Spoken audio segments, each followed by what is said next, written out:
Christmas మరియు సంక్రాంతి సందర్భంగా Kakinada Nagamallithota junction JNTU ఎదురుగా హ్యాండీక్రాఫ్ట్ 2024 పేరుతో ఏర్పాటు చేసిన హస్తకళల ప్రదర్శనను కాకినాడ రూరల్ ఎమ్మెల్యే పంతం నానాసి ఘనంగా ప్రారంభించారు.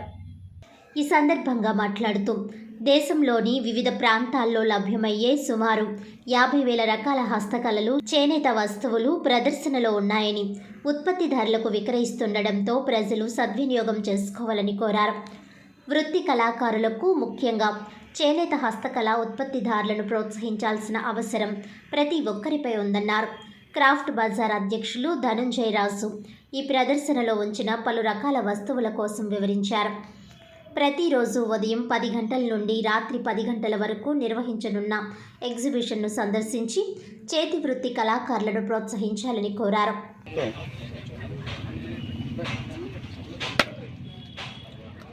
చూడండి, సూపర్ సూపర్, ఏం రౌండ్గా కొట్టారండి.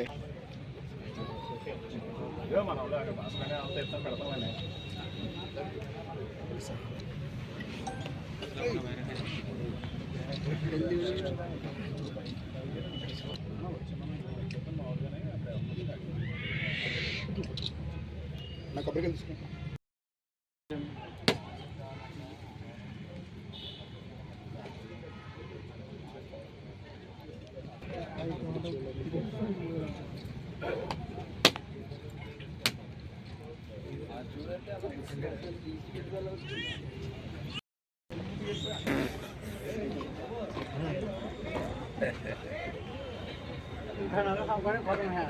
గాజులు పట్టుకోండి సార్, బాగున్నాయేమో.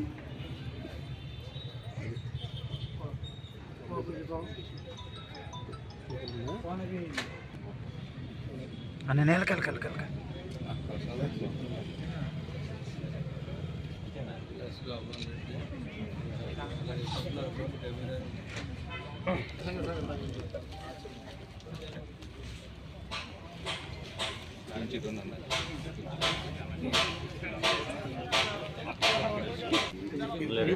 ఫోటో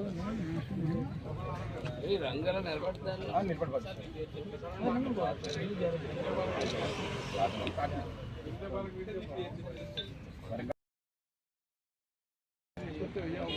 అయ్యా రాజావారి నమస్కారం, స్వాగతం హోమాంజలి.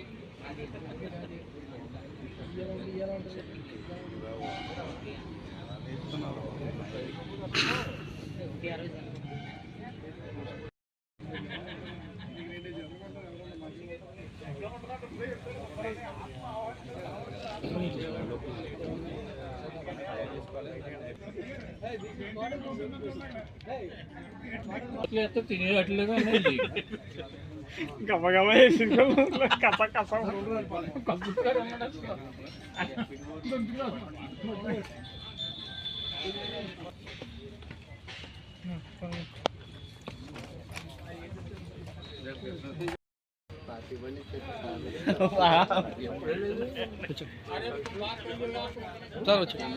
సార్ వచ్చాడు సార్. అన్ని సుబ్బియే మీటింగ్ ఎట్లేదు.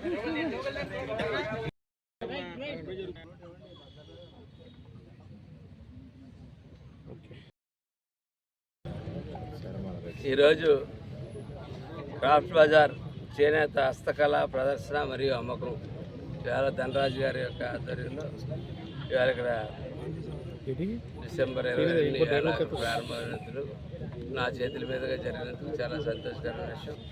ఎందుకంటే నేను మాజీ హస్తకళా కార్పొరేషన్ చైర్మన్గా కూడా నేను పనిచేయడం జరిగింది గతంలో కాంగ్రెస్ పార్టీలో ఉన్నప్పుడు.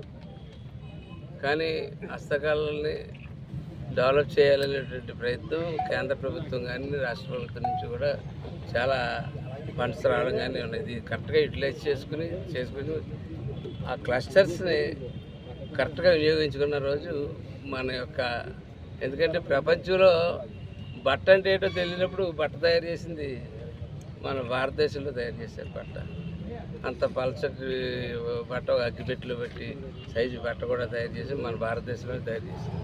అటువంటి హస్తకళా నైపుణ్యం ఉండదు భారతదేశంలో. ఇవాళ రాను ఎట్లా తయారైందంటే మిషనరీ వచ్చిన తర్వాత అంతా మిషనరీ మీదకి వెళ్ళిపోతూ ఉన్నారు. కానీ ఇవాళకి ఎవరన్నా కొత్తగా పాత ఇళ్ళల్లోకి ఎవరైనా వెళ్ళామనుకోండి మళ్ళీ అనుకుంటాం అబ్బా చేతి పని ఎలా చేశారు, ఎంత అద్భుతంగా చేశారు. కానీ నేను అందరూ కూడా దయచేసి కోరేది ఏంటంటే ఆ అనుకునే బదులు వచ్చి ఇక్కడ వచ్చి ఇటువంటి ప్రదర్శనలకి అందరూ అటెండ్ అయ్యి ఖచ్చితంగా అందులో మీకు నచ్చినవి తీసుకుని మీ ఇంట్లో కూడా ఎక్కడో స్థానంలో పెట్టుకుంటే ఖచ్చితంగా హస్తకళను ప్రోత్సహించినట్టు ఉంటుంది. ఎందుకంటే నాకు చిన్నప్పటి నుంచి కూడా నాకు ఈ మిషనరీ మీద శాటిలైట్ సిస్టమ్ మీద కూడా నమ్మకం లేదు. ఎందుకంటే ఒకరోజు శాటిలైట్ ఆగిపోతే మన పరిస్థితి ఏంటో మన జీవితాలు ఏంటో ఆలోచిస్తుంటే ఒకసారి అర్థం.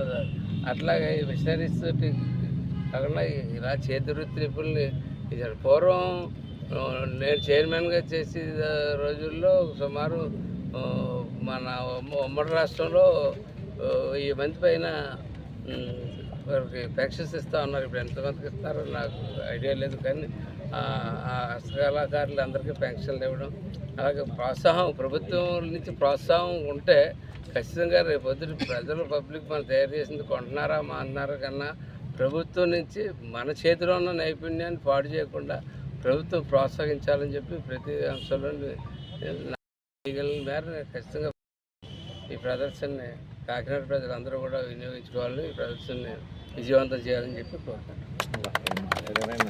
నేను మామూలుగా మీరు ఈ సేల్స్ అంటున్నారు, ఆన్లైన్ సేల్స్ అంటున్నారు. ఆన్లైన్ సేల్స్లో వస్తువు ఒక నైపుణ్యం కానీ వస్తువు ఒక ఇల్లు కానీ మన ఇంటికి వచ్చేదాకా తెలియదు.